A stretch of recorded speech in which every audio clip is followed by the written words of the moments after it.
mga puno at halaman, biyaya ng kalikasan.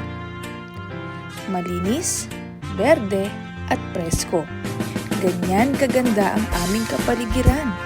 Saan mang dako, may mga halaman at punong nagluluntian. Malinis na hangin at mababangong samyo ng mga bulaklak ay sadya namang nagpapabuti ng aming kalusugan.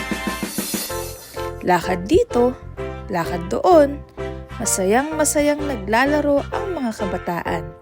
Sa dako pa roon may mga puno na hitik ang bunga.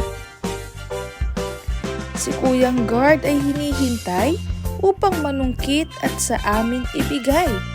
Ganito kami araw-araw.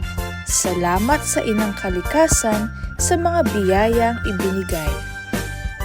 Ngayon, ating sagutin ang mga gabay na tanong.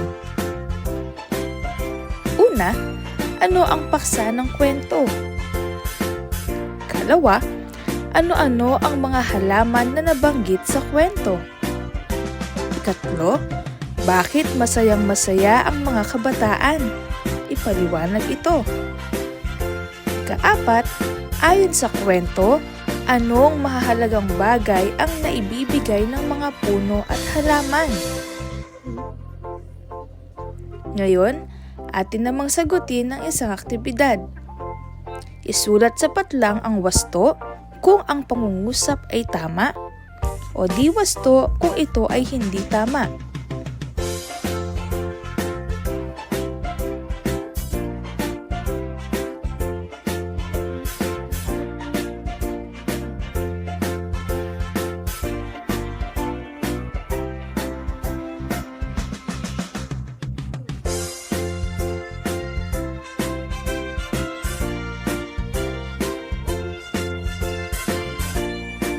Magaling!